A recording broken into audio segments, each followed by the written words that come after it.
कृष्णाय वासुदेवाय हरये परमात्मने प्रणतक्लेशनाशाय गोविंदाय नमो नमः। भन्नुष भागवत भगवान को, श्री सद्गुरुदेव भगवान को, श्री वेदव्यास भगवान को, श्री सुखदेव जी महाराज को, राष्ट्रदेव पशुपतिनाथ को, वृंदावन बिहारी लाल को, तीर्थमयी नेपाल जननी को जय जय श्री राधे श्याम। परम मंगलमय अखिल कोटि ब्रह्मांड नायक अनंतानंत कल्याण गुणगण निलय निभृत निकुंज बिहारी रास रासेश्वर भगवान श्रीहरि श्री कृष्ण सर्वेश्वर मधुसूदन को साक्षात वाङ्मय प्रतिमूर्ति श्रीमद् भागवत महापुराण, जसको सायंकालीन स्वाध्याय कक्षा विशेषमा सदा चाहिँ आज पनि निर्धारित समयमा उपस्थित भइसकेका छौँ। हामी प्रतिदिन यस दिव्य सायंकालीन स्वाध्याय कक्षाका माध्यमबाट श्रीमद् भागवत महापुराणको चर्चा परिचर्चा गरिरहेका छौँ। भागवत भित्र अन्तर्निहित भगवत तत्त्वको, विशेषतः श्रीकृष्ण तत्त्वको खोजी गरिरहेका छौँ, अन्वेषण गरिरहेका छौँ। हामी तृतीय स्कन्धका 20औं अध्यायभित्र रहेर हामी चर्चा परिचर्चालाई अगाडि बढाइरहेका छौँ।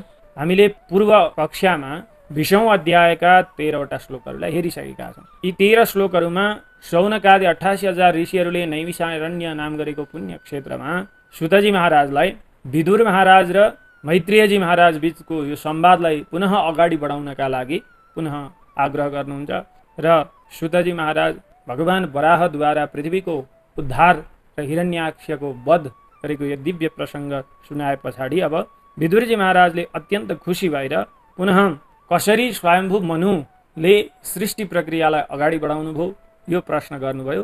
तत्पश्चात सृष्टिको क्रमलाई यहाँ वर्णन गर्न लाग्नुभयो। अब हामी 14 श्लोकदेखि अगाडि हेर्छौँ। मैत्रेयजीले विदुरजीलाई के कस्ता प्रसङ्गहरू श्रवण गराउनुहुन्छ। तानि चैकैकसहस्रष्टु मसमर्थानि भौक्तिकं संहत्य दैव योगेन हैममण्डमभासृजन्। यहाँ 24 तत्त्वहरूको सृष्टिको कुरा अगाडि नै वर्णन गर्नुभएको छ। 5 महाभूत अनि पञ्चतन्मात्रा, पञ्च ज्ञानेन्द्रिय, पञ्च कर्मेन्द्रिय र उनीहरूका अधिष्ठात्री देवताहरू एक एक गरेर सृष्टि कार्यलाई अगाडि बढाउनका लागि असमर्थ भएको कुरा यहाँ वर्णन गर्दै हुनुहुन्छ। तानी च एकैकशः, ती पञ्चमहाभूतहरूले, पञ्चमहाभूतका अधिष्ठात्री देवताहरूले अनि ज्ञानेन्द्रियका अधिष्ठात्री देवता, कर्मेन्द्रियका अधिष्ठात्री देवताहरूले एक एकजना गरेर चाहिँ स्रष्टुम असमर्थानी, सृष्टि गर्नका लागि के भए असमर्थ भए। भौतिकम, यो भौतिक सृष्टिलाई अगाडि बढाउन असमर्थ भए। अनि दैवयोगेन, भगवानका कृपा योगले गर्दाखेरि संहत्य, जब ती सबै मिले 24 तत्त्व र अधिष्ठात्री देवताहरूको जब मिलन भयो तब के भयो, हैममण्डम अभासृजन्, एउटा सुवर्णमय अण्डको के भयो, निर्माण भयो। हामीहरूले द्वितीय स्कन्धमा पनि यही प्रसङ्गलाई सुनेका थियौँ। जब अधिष्ठात्री देवताहरू परस्परमा एक हुन सकेनन् त्यतिखेर भगवान स्वयं आउनुभयो र भगवानले ती देवताहरूलाई एक गराएर अन्तिममा ब्रह्माण्डको रूपमा आफै प्रकट हुनुभएको कुरा सुनेका थियौँ। यहाँ त्यही कुरो वर्णन गर्नुभयो। अब अगाडि मैत्रेयजी भन्नुहुन्छ, सोऽसैष्टाब्धि सलिले आण्डकोशो निरात्मकः साग्रं वै वर्षसाहस्रम् अन्ववात्सेत्तमीश्वरः। निरात्मकः स अण्डकोशः, त्यो निश्चेष्ट अचेतन ब्रह्माण्ड कोश अब्धि सलिले साग्रम वै वर्षसाहस्रम असैष्ट, त्यो जलराशि, अगाध जलराशिमाथि साग्रम पुरै वै निश्चय नै वर्षसाहस्रम, हजारौँ वर्षसम्म के भयो, असैष्ट, शयन गरेर रह्यो अथवा रहिरह्यो, निश्चेष्ट रहिरह्यो। अनि तम, त्यो ब्रह्माण्डमा ईश्वर भगवान नारायण स्वयं के गर्नुभयो, अन्ववात्सेत, प्रवेश गर्नुभयो। अचेतन यसै जलराशिमाथि लडिरहेको त्यो ब्रह्माण्ड कोशलाई देख्नुभयो। सृष्टि प्रक्रिया अब अगाडि नबढ्ने रहेछ भनेर भगवान स्वयं त्यो ब्रह्माण्ड कोशभित्र प्रवेश गर्नुभयो। तस्य नाभेरभूत्पद्मं सहस्रार्को रुदिधिति सर्वजीवनिकायौको यत्र स्वयमभूत स्वराट। तस्य नाभेः सहस्रार्क पुरुदिधिति पद्मम अभूत्। तस्य भनेको उहाँ भगवान नारायण जो ब्रह्माण्ड कोश रूपमा हुनुहुन्थ्यो, उहाँका नाभिबाट सहस्र अर्क हजारौं सूर्यको जस्तो उरुदिदिती प्रकाशले प्रकाशित भएको र सारा संसारलाई प्रकाशित गर्दै गर्दै पद्मम अभूत एउटा के भयो, कमलको उत्पत्ति भयो। कस्तो कमल भन्दा सर्वजीवनिकाय औक, सारा संसारका प्राणीहरूको आश्रयको एउटा आश्रय स्थान, आश्रय रूप भएको यस्तो पद्मको निर्माण भयो। यत्र जहाँ स्वयं स्वराट अभूत, जहाँ चाहिँ स्वयं ब्रह्माजी के हुनुभयो, उत्पत्ति हुनुभयो। स्वराट भनेको भगवान विष्णु नै ब्रह्माका रूपमा के गर्नुभयो, अवतरित हुनुभयो। सोऽनुविष्टो भगवता यस्येते सलिलाशये लोक संस्थां यथा पूर्वं निर्ममे संस्थया स्वया। यह सलिलाशय सेते, जो चाहिँ सलिलाशय भनेको जलमा शयन गर्नुहुन्छ, क्षीर समुद्रमा के गर्नुहुन्छ, शयन गर्नुहुन्छ। स उहाँ नै भगवता अनुविष्ट, ब्रह्माजीमा के गर्नुभयो, प्रवेश गर्नुभयो। ब्रह्माजीभित्र पनि भगवान नारायण नै प्रवेश गर्नुभयो, अथवा भगवान नारायण नै ब्रह्माका रूपमा अवतरित हुनुभयो। र स्वया संस्थया लोक संस्थां यथा पूर्वम निर्ममे, स्वया संस्थया भनेको आफ्नो उपस्थितिले लोक संस्थां, यो सारा संसार ब्रह्माण्डको यथा पूर्वम, पूर्वमा जसरी सृष्टि गर्नुहुन्थ्यो त्यसरी नै निर्ममे, निर्माण गर्न लाग्नुभयो, रचना गर्न लाग्नुभयो, सृष्टि क्रमलाई अगाडि बढाउन लाग्नुभयो ब्रह्माजीले। ससर्जच्छायया विद्यां पञ्चपर्वाणमग्रतः तामिश्रमन्धतामिश्रं तमो मोहो महातमः। अग्रतः सर्वप्रथम छायया भनेको तमो रूप छायाद्वारा चाहिँ पञ्चपर्वाणम, 5 पर्वले युक्त भएको अविद्याम, अविद्यालाई ससर्ज सृष्टि गर्नुभयो। 5 पर्वले युक्त अविद्या, त्यो अविद्याका पर्वहरू के हुन् त भन्दा यहाँ तलतिर भन्नुहुन्छ तामिश्रम, एउटा तामिश्र, अन्धतामिश्रम दोस्रो नम्बरमा अन्धतामिश्र, अनि तम, तम मोह महातमः। यी 5 चाहिँ के हुन्, पञ्चपर्व। जसरी हातका 5 औँला छन् त्यसै गरेर यी अविद्याका 5 पर्वहरू हुन्। अब तामिश्र भनेको के हो भन्दा क्रोध नै तामिश्र हो, अनि अन्धतामिश्र भनेको के हो भन्दा मृत्यु नै अन्धतामिश्र हो। अनि तमः भनेको अविवेक, ठिक यो हो, यो बेठिक हो, यो सत्य हो, यो असत्य हो भनेर छुट्याउन नसकिने भएको जो अविवेक छ त्यो नै के हो, तम हो। अनि त्यहाँदेखि अगाडि मोह, मोह भनेको के हो भन्दा भ्रम।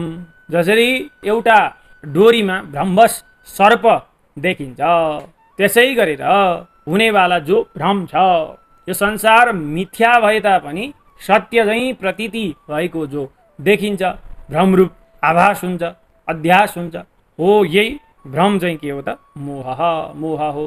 अनि महातमः भनेको चाहिँ के हो भन्दाखेरि विषय भोग सुखको इच्छा, यो के हो, महातम हो। यो विषय भोग सुख इच्छा चाहिँ के छ त भन्दाखेरि अत्यन्तै कठिन छ, यो कुनै उपायद्वारा पनि हतपत योबाट प्राणीहरू निक्लिन सक्दैनन्। त्यसकारण यसलाई महातम भनेर यहाँनिर नामाकरण गर्नुभएको छ। यी 5 पर्वहरू अविद्याहरू हुन्। यी 5 अविद्याहरूको सर्वप्रथम ब्रह्माजीले के गर्नुभयो, सृष्टि गर्नुभयो तमोगुणद्वारा। विससर्जात्मनः कायं नाभिनन्दं स्तमोमयं जगृहुर्यक्षरक्ष्यांशे धात्रीं क्षुत्रेण समोद्भवाम्। आत्मनः कायं, कीदृशं कायं, तमोमयं कायं।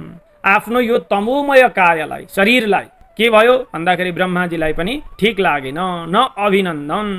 ब्रह्माजीलाई पनि यो आफ्नो तमो गुणमय शरीर मन परेन।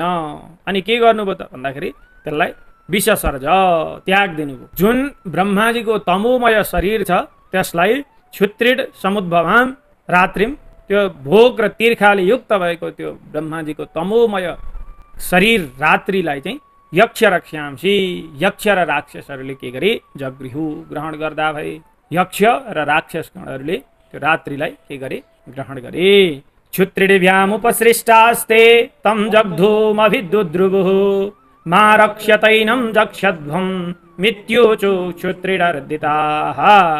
क्षुत्रिडर्दिताः, भोक र तीर्खाले आकुल व्याकुल भएका, ती त्रिडभ्याम उपसृष्टा, भोक तीर्खालाई चाहिँ शान्त पार्नका लागि, तम ब्रह्माण्डम, ब्रह्माजीलाई, जग्धुम अभिदुद्रुवुः, खानका लागि खेदाउन लाग्यो। यक्ष राक्षसहरू जो थिए तिनीहरूले के गर्न लागे, भोक तिर्खाले आकुल व्याकुल भएर ब्रह्माजीलाई नि खानका लागि खेदाउन लागे। के भन्छन् तिनीहरू भन्दा एनम मा रक्षत, यिनलाई नराख, बाँकी नराख भन्छन् कसैले, कसैले जक्षध्वम खाओ खाओ इति उचुहु, यस्तो भन्न लागे। यही भएर मा रक्षत जसले भने ती राक्षस भए र जक्षध्वम जक्षध्वम खाओ खाओ भनेर जसले भने ती यक्षहरू भए भन्ने यस्तो हामी शास्त्रहरूमा भेट्न सक्छौँ। अब अगाडि मैत्रेयजी भन्नुहुन्छ देवस्थानाः संविघ्नो मां जक्षत रक्षत अहो मे यक्ष रक्षांसि प्रजायोऽयं बभूविथ। संविघ्नः देवः, ती यक्ष राक्षसबाट ती अत्यन्त भयभीत हुनुभएका ब्रह्माजीले ए यक्ष रक्षांसि, ए यक्ष राक्षस गणहरू हो, यूयं मे प्रजा बहुविथ, अहो ए तिमीहरू मेरा छोराछोरी हौ, यूयं मे प्रजा बहुविथ, तिमीहरू त मेरा के हो छोराछोरी हौ, त्यसकारण मा जक्षत रक्षत इति तानाह, मलाई नखाओ, मेरो त रक्षा गर्नुपर्छ तिमीहरूले, यसरी यस्तो कुरो ती यक्ष र राक्षसहरूलाई भन्नुभयो। मलाई तिमीहरूले खाने होइन, म तिमीहरूको सृष्टिकर्ता पिताजी हौ, तिमीहरू मेरा छोराछोरी हौ, त्यसकारण तिमीहरूले नखाओ भनेर यसरी ब्रह्माजीले भन्नुभयो। देवता प्रभया या दिव्यन प्रमुखतो सृजत ते आहर्षुर देवयन्तो विश्रेष्टां तां प्रभामः। प्रभया दिव्यन, ब्रह्माजीका सत्वगुण रूप प्रभाले गर्दाखेरि दिव्यन प्रकाशित हुँदै हुँदै या देवताः, जुन जुन देवताहरूको प्रमुखतः विशेषतः सृजत ब्रह्माजीले सृष्टि गर्नुभयो, ते देवयन्तः, तिनीहरूले चाहिँ अत्यन्त खुसी हुँदै हुँदै ताम प्रभामह आहर्षु, त्यो सृष्टि गरिएको प्रभालाई प्रकाशित गर्दै गर्दै आहर्षु, खुसी हुन लागे, खुसी भए।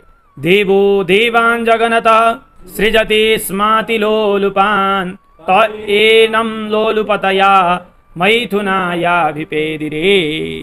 अब देव ब्रह्माजीले जगनत आफ्ना तिग्राबाट अति लोलुपान, अत्यन्तै कामासक्त भएका अदेवान असुरहरूलाई सृजति स्म, सृष्टि गर्नुभयो। ब्रह्माजीले अत्यन्तै कामासक्त भएका असुरहरूलाई आफ्ना तिग्राबाट सृष्टि गर्नुभयो। अनि ती असुरहरूले लोलुपतया, कामासक्तताले गर्दा एनम उहाँ ब्रह्माजीलाई नै मैथुनाय, मैथुनका लागि अभिपेदिरे, अब खेदाउन लागे, समाउन लागे असुरहरूले। असुर अत्यन्तै कामासक्त के हुने रहेछ, असुर हुने रहेछ, हामीले यहाँबाट बुझ्नु पर्यो। जसले मा रक्षत, हे रक्षा नगर, कसैमाथि कुनै प्राणीमाथि दया गर्दैन, यदि भने त्यो के हो, राक्षस हो। अनि जक्षध्वम जक्षध्वम, आफै मात्रै असुरै गर्ने, अरूलाई चाहिँ केही नछोड्ने भन्ने जस्तो कसैले भन्छ भने त्यो के रहेछ, यक्ष रहेछ। यसरी जो आफूले सृष्टि गरेका असुरहरू छन् तिनीहरूले नै अब ब्रह्माजीलाई दुःख दिन लागे। ततो हसंस भगवान् असुरै निरपत्रपैः अन्वीयमानस्तरसा क्रुद्धो भीतः परापतत। निरपत्रपैः असुरैः, ती निर्लज्ज भएका असुरहरूद्वारा त्यस्ता कर्म गरिसकेपछि ततः तत्पश्चात हसन हाँस्दै स भगवान्, उहाँ भगवान् ब्रह्माजी क्रुद्ध पनि हुनुहुन्छ र भीतः डराउनु पनि भएको छ। अब पछाडि लखेटिरहेका छन्, अन्वीयमान आइरहेका छन्, त्यो देखेर तरसा हतार हतार परापतत, भगवान् ब्रह्मा भाग्न लाग्नुभयो। अगाडि ब्रह्माजी भाग्दै हुनुहुन्छ, पछाडि असुरहरू खेद्दैछन्। के छ त कारण भन्दा मैथुनाय। ल अब अगाडि स उपव्रज्य वरदम प्रपन्नार्तिहरं हरिं अनुग्रहाय भक्तानाम् अनुरूपात्मदर्शनम्। प्रपन्नार्तिहरं, प्रपन्नार्ति शरणागत भक्तहरूको दुःखलाई हरण गर्नुहुने र वरदान प्रदान गर्नुहुने। अनि अनुग्रहाय, त्यस्ता शरणागत भक्तहरूको अनुग्रह गर्नका लागि, अथवा भक्तानाम अनुग्रहाय, भक्तको कल्याण गर्नका लागि अनुरूपात्म दर्शनम, जस्तो भक्तले चाहेको छ त्यस्तै स्वरूपमा आफूलाई प्रकटित गर्नुहुने। जस्तो कि प्रह्लादले खम्बाबाट पनि भगवान् निस्किनुहुन्छ भनेर भनिसकेपछि भक्तको वचन खेर नजाओस् भनेर भगवान् खम्बाबाट नृसिंह रूपमा प्रकट हुनुभयो। हो यस्ता भगवान्, उहाँ चाहिँ कस्तो हुनुहुन्छ भन्दा अनुरूपात्म दर्शन, भक्तानाम अनुरूपात्म दर्शन, भक्तको इच्छा अनुसारको रूपमा भगवान प्रकटित हुनुहुन्छ। हरिम, हरिका नजिकमा स उपव्रज्य, ब्रह्माजी पुग्नुभयो र पुगेर अब भगवान नारायणलाई प्रार्थना गर्दै हुनुहुन्छ, नारायणसँग प्रार्थना गर्दै हुनुहुन्छ। पाहि मां परमात्मंस्ते प्रेषणीनात्म सृजं प्रजाः तायिमा यभितुं पापा उपाक्रामन्ति मां प्रभो। हे परमात्मन, हे परमात्मा, हे प्रभु, हे भगवान, ते हजुरद्वारा प्रेषणीन प्रेरित भएको मैले प्रजा असृजम, के गरेँ? सन्तति सृष्टि गरेँ, प्राणीहरूको सृष्टि गरेँ। तर के भयो? सृष्टि त गरेँ भन्दाखेरि ता पापाइमा, यी पापी असुरहरू, मैद्वारा सृष्टि भएका यी पापी असुरहरू माम यभितुम उपक्रामन्ति, मलाई नै मैथुन गर्नका लागि भनेर मलाई खेदाइरहेका छन्। भनेपछि अब के गर्नु पर्यो हजुरले भन्दा माम पाही, मलाई रक्षा गर्नु पर्यो, मेरो रक्षा गर्नु पर्यो भनेर यहाँ भगवानसँग ब्रह्माजीले प्रार्थना गर्नुभयो। भन्नुहुन्छ त्वमेकः किल लोकानां क्लिष्टानां क्लेशनाशनः त्वमेकः क्लेशदस्तेषा मनासन्न पदां तव।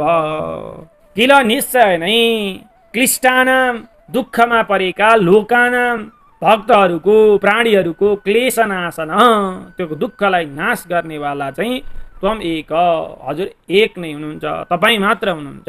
अनि तब हजुरका अन्नासन्न पदां, शरणागत नभएका, हजुरका चरण कमलको सेवाबाट पराङ्मुख भएका, विमुख भएका त्यस्ताका लागि चाहिँ त्वमेक, हजुर एक नै के हुनुहुन्छ?